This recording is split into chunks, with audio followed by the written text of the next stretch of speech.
digital world. Bill, thank you. Growing up in Australia, at the age of 12, I first got my hands on a computer. And I can assure you that I very quickly got into looking into how you could hack into what few systems were online back then.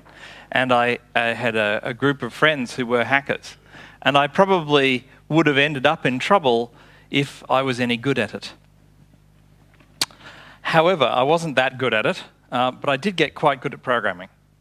And my career arc certainly included technical companies and a general love for technology. And about a year ago, a young fella came up to me, because I'm now an investor, and he wanted some money, and I said, fine, we'll get you some money for your startup. How old are you? He said, oh, I'm 18, I'm just doing my leaving cert. I'm like, okay, cool, and where did you learn how to program? Expecting the standard answer, oh, I learned in my bedroom, which is like what I did. Well, guess what? He'd done something a little more. This was James Weldon. He was at Pres in Cork. And an amazing thing happened. He won a Web Award, learning in his bedroom, and the school headmaster announced this over the intercom in the school. And all these kids came up to him and said, James, how did you get a Web Award? How do you do that? I want to do that too. Now, James started a computer club in his school based out of that. But what I heard was something quite different when he relayed that story to me. I heard enormous market demand. Because if you think about it, a random announcement in a random school generated seeking behavior in young teenagers to go and seek out the geek. That's demand. That's impressive. That's huge need. Now, I homeschool my kids, so I haven't had much experience with the education system for a while. And I was kind of intrigued as to why one announcement would create so much demand. And so I went and did a little research. Now, when I was in school, yeah, I had my own computer, but there was computers in schools. There was all these, interesting initiatives to learn programming, Logo, Basic, all sorts of good stuff. To my horror, I discovered that across the world, there are virtually no primary school kids and very few secondary school kids being taught anything of any kind of programming. Now, a friend of mine is a guy called Noam Chomsky, and he has looked at developmental learning. And he's looked at the age in which you should learn certain things. And his research shows very, very clearly that from the age of 7 to 17, before you start major neural pruning, is the best time to learn languages. And I'm here to tell you that programming is a language, a human language like any other. And if you want to become a native speaker, you want to learn young. Now, why is being a native speaker important? Well, I have worked with some big corporates, and I've seen some very, very bad attempts to quantify programming prowess. The worst one I ever saw was somebody paying for lines of code. They got very slow software, very inefficient. You see, the best programmers in the world, in my view, are poets. Just like poets in natural language will say more with fewer words. The best coders deliver you fantastic impact with fewer lines of code. They're just better at it. One really good native speaker who's a bit poetic in the programming sense will outperform any 10 hacks. And all of our systems, our whole universe now runs on computers. People think oil is scarce in this world. Rubbish. I can tell you, in comparison, oil is abundant. In comparison to this one thing. Really great programmers who play well with others. Right? Really great programmers who play well with others are really hard to find. And, I see a lot of great programmers who are on the autistic and Asperger's syndrome. I see a lot of spectrum. I see a lot of engineers there. Fine. But you know what? They can also play well with others too. But if they spend all their time in their bedrooms by themselves, they don't get that opportunity. And they're not getting that opportunity in schools because we're not putting in schools the kind of things that will interest them. So when James told me his story just over a year ago, I sat down with him and I said, listen, I know your computer club is ending because you're graduating and there's no one to run it at Pres. But I think we can do better than school. I think we can take what you have learned and what you have seen, and I think we can prototype something even more powerful. And so we sat together and we developed a whole system together. We took 3 months to prototype it. National Software Centre in Corkbic gave us a room for free every week, 3 hours a week. And we started running these little computer club sessions in that space just over a year ago. Now, one of my expertise is branding and creating networks. I co-founded a big social network in Germany called Zing. I spent a lot of time researching what it is that gets people to work together, how people get engaged. So we developed this very simple brand. Now, I promise you, what we developed would not have worked if we'd gone with the original name, which was Saturday Morning Programming Club for Kids. All right? We created a thing called Coderdojo. Coder, coolest word we could find for programming. If you can find me a cooler one, I might change the name. Dojo. Now, anyone done martial arts? Maybe? Anyone? Yeah, a few. Great. I would have hoped more at a cyber threat security summit. But anyway, at martial arts, you would go, if you learn karate or you learn kendo, you go to a dojo. It means temple adjunct, right? It is a system of learning that's about 2,000 years old. And you can boil it down into this very simple thing. You have a subject matter expert and people who have learned from this subject matter expert who then train the next generation and the next generation and the next generation. You can argue that the dojo system of learning is a global success. We have adopted that model. And guess what? What works for martial arts works for learning to program. So 3 months into this thing, we've got like 50 kids and we've got demand coming up. We've created this thing, Coderdojo. We have created a rule set. We have one rule: be cool. There is nothing more attractive to kids than being cool, I promise you. And by the way, if a kid plays up and you say, hey, that's uncool, you have never seen malfeasance end so quickly as when it has been deemed uncool. Similarly, when you say something is cool, you've never seen more pride. Now, we have a curriculum. Our curriculum is fun and encouragement, preferably in that order. We have plenty of online tools, courses, courseware, videos, all of that stuff that is available to us. Our subject matter experts are people who donate their time from industry.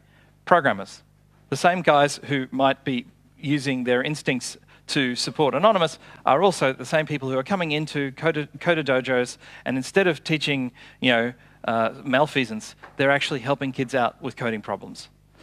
You've got a fantastic power that is being unleashed through this, in that Ireland has an enormously powerful software industry, and this is a way of directly connecting it to Irish youth in a social context, right? The kids come to a room every week. Their parents stay in the room. We encourage parents to join in. We have the mentors in the room to cover their issues, to help them, inspire them.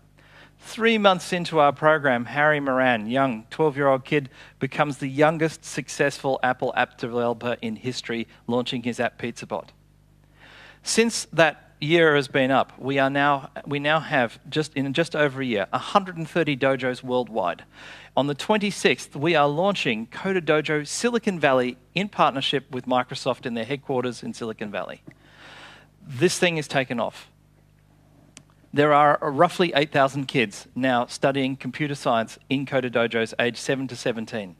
There's a kid in Mahon Point in the National Software Centre. His name's Alan. He's 10. Right? He's 10. He was not happy with the text editor that we were using. He wrote his own. The power of these kids when they work together is exponentially greater than when they just learn in their bedrooms. My own sons go to Coderdojo.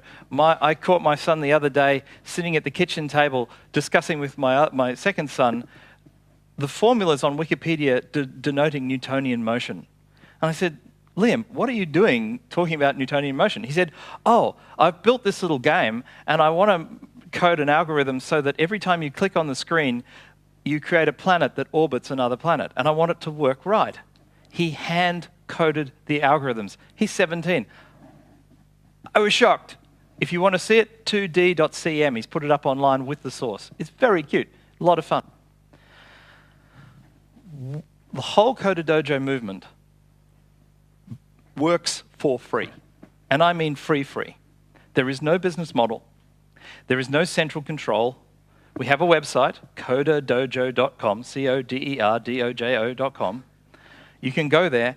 Anyone can start a dojo. It's completely open source. It's completely free. Every location that we have in the world, and half of them are outside of Ireland, building Ireland's tech brand everywhere, every location has been donated or sponsored locally. There's no central bank account. There's no central campaign or fundraising. I'm not asking you for money, but I am asking you for something. I'm asking for your premises. I'm asking for your techs. I'm asking for your time. If you have kids, get them into a Coderdojo right now. If they like it, they've got a career for life. You know, our need for programmers is growing exponentially. Recently, I heard that Google poached an entire development team from another Irish company because they needed it. They poached a billing team. Did they poach a game software team? No. Did they poach a banking software team? No. They poached Bord Gash's billing team. The gas companies. I mean, that's the kind of desperation that we're in here, right? We need more programmers. Get your kids out there. They will love it. The growth that we see in the kids is amazing. There's a young girl, Jess. When she first came to Coderdojo, she sat in a corner. She was a tiny little mouse. She did not speak to anyone. If you talked or looked at her, she would shy away. She was that suppressed. A year later, she is one of our top mentors. She takes all of the kids, newbies who come in, and she mentors them with a microphone. She met the Taoiseach, shook his hand, said, "We need more Coderdojos." It is transformational, what we're talking about here, and it is all free, but it needs your support, and your support in start one nearby. I would like to blanket the entire of Ireland in Coderdojos and get everyone learning how to code. It's a fantastic experience to think about and how you can use your mind. If you are interested, please go to coderdojo.com. That's enough of the pitch. I would like to entertain a few questions, though, if anyone has them. Up the back. Just shout it out, I'll repeat it.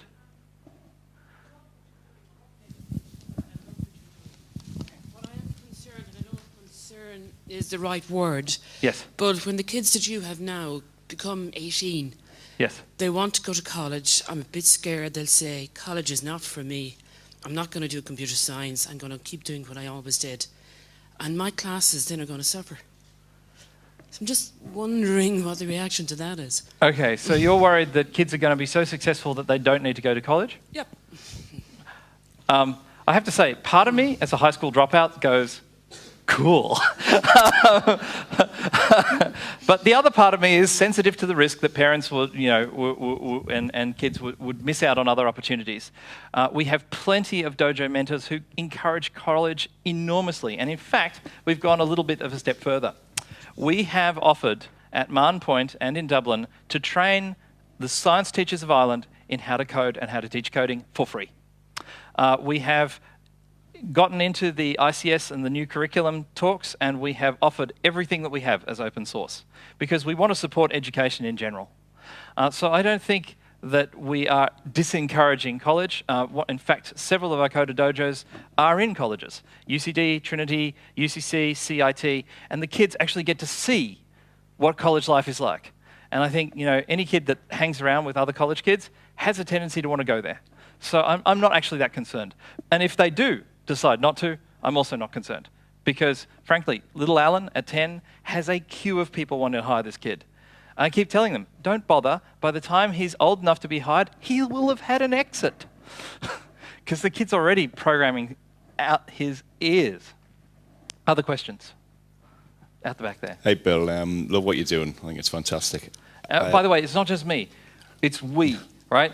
We did the numbers. In the last year, Irish technical people, Irish mentors, have donated roughly 23 million euros worth of time, if you just take a basic hourly rate, to Coderdojos across the country. I want to triple that. So We, not me, we. Okay. Go on. But this is it's kind of a rhetorical question, but it's a more a parental thing. Yes. How much time is too much time for a kid to be on a computer? Okay, so if your kid is going to be really good at language, how much time is too much time reading books? How much time is too much time, going to the library or doing science experiments? I'll tell you how much time is too much time in the wrong way, right? I like computer games, but I don't love computer games. But we have an entire generation of kids growing up in schools who are being taught Word, Excel, and PowerPoint and games as their only access to technology. I see 2-year-olds getting handed iPads. You can't program with an iPad. You are stuck on the other side of the world, right?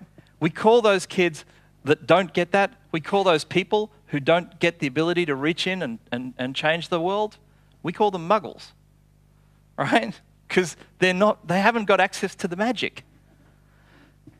If you ask how much is too much time, my answer is very simply, too much time playing games is probably a bad thing, because human beings are remarkably programmable.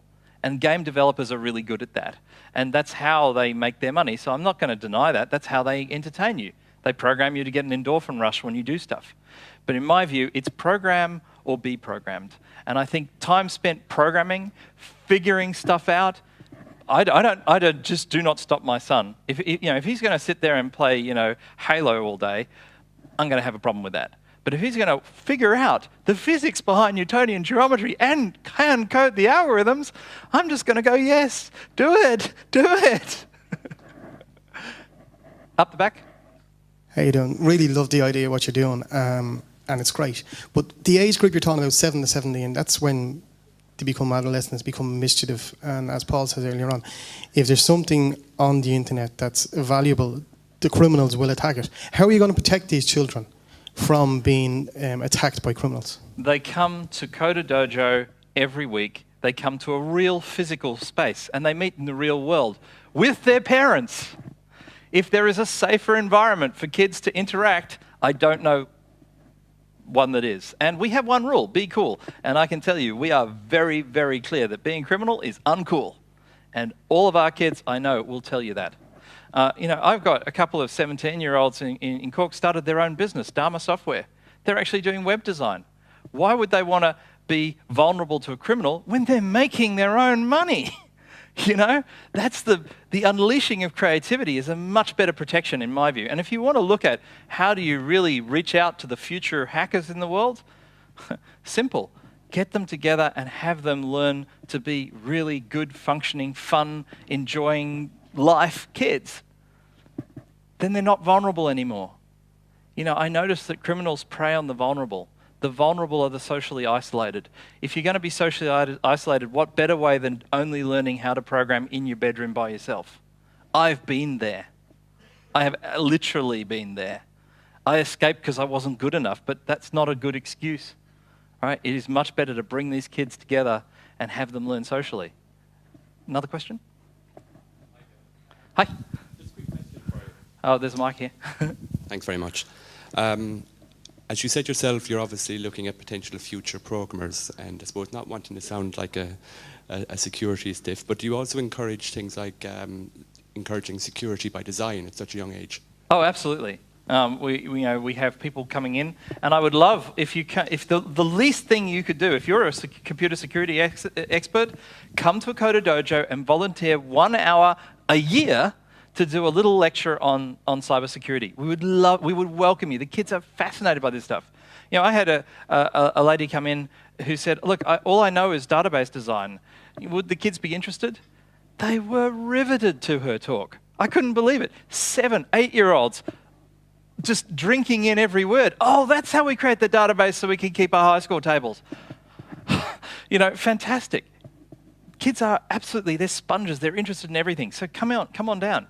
But yes, we do talk about that. We are very, very interested in security, in data privacy too. My own kids do not have Facebook pages yet. Why? Because they've actually gone through what they're giving up to have a Facebook page. They understand. We talk about that. Other questions? Thank you.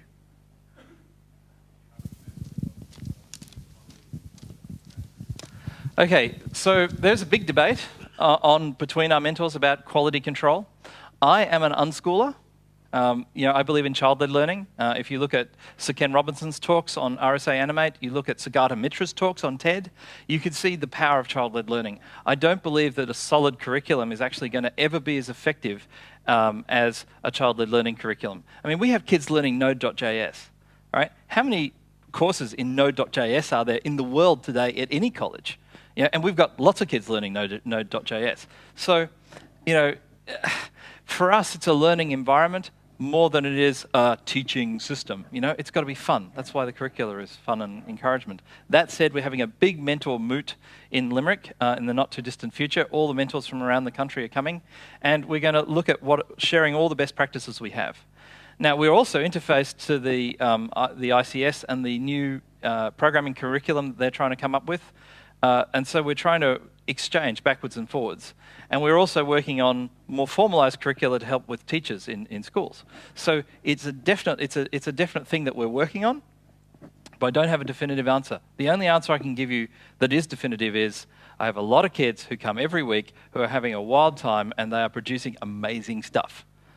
Right? Like amazing stuff. So, from that point of view, I'm kind of happy. From the more formal, am I going to give people points? No, we're not going to do that. Although we do have, somebody has donated some USB wristbands that we can give out as belts when they have certain achievements, which is a bit of fun. Other questions? Anyone? Yes.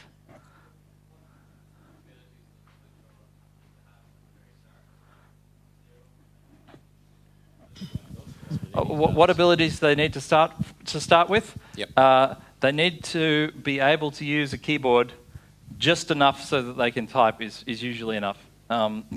We run beginner and newbie courses every week, and often led by other kids, which is what I really love. To see kids mentoring kids is just awesome. That's pretty much what they need. And not every kid likes it. I would say in Ireland, the gene pool is pretty good. 70% do like it and about 30% don't. We are continually struggling to get more girls into the program. We have one dojo, which is exactly 50-50 girls and boys. And we're actually going to do an all-girl dojo in the not-too-distant future. But generally speaking, you don't need very much to start. I had one kid come to me. We ran a Coderdojo in London where I was, and he registered himself at 4 years of age, dragged his dad into the room, sat his dad down, and said, "Right, where do I start?" to me. And I'm like, "How old are you?" 4. And that 4 was like, "Don't say another word." I was like, "Okay, you qualify, fine." He's still going. I had one kid come into Dublin, and he said, "Oh, I don't want to learn anything, but I'm here to volunteer." "You volunteer?" "Yeah, I want to be a mentor." "Okay. How old are you?" 11. "What's your experience?" "Oh, I set up my first Linux install when I was 6. "Okay, you qualify." Next question. Anyone? So I'd like to see how good a job I've done, so I'm going to put it on you. If you can help Coderdojo and assist Coderdojo in any way whatsoever, whether it's show up, give a lecture, whether it's offer your premises, whether it's introduce us to a new partner, whether it's become a mentor, whether it's be a parent or be a passionate person to start a new dojo in your area, can you put your hand up? Excellent. Done not a bad job. Good. So can all of you please promise me to go to coderdojo.com. There's an email address in the Start a Dojo area. There's a Join a Dojo. And I want to leave you with a thought, right? Today, everything is connected, right? And so you might think that what Coderdojo is doing doesn't impact you at all, right? You might not have kids, or you might not be, think that you're touched by any of this stuff. But today the world is completely connected. So I'd like to leave you with this little video treat. Can I press play here or?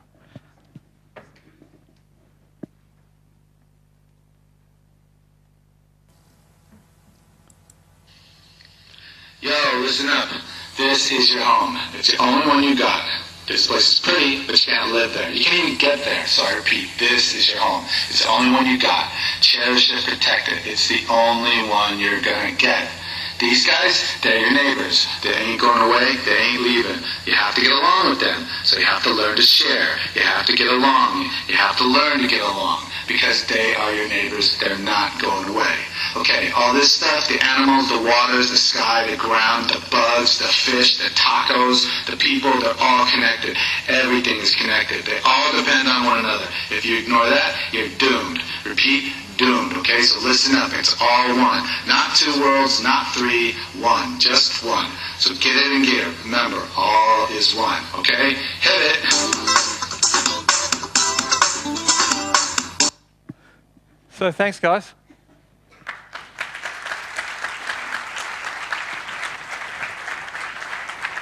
Thanks.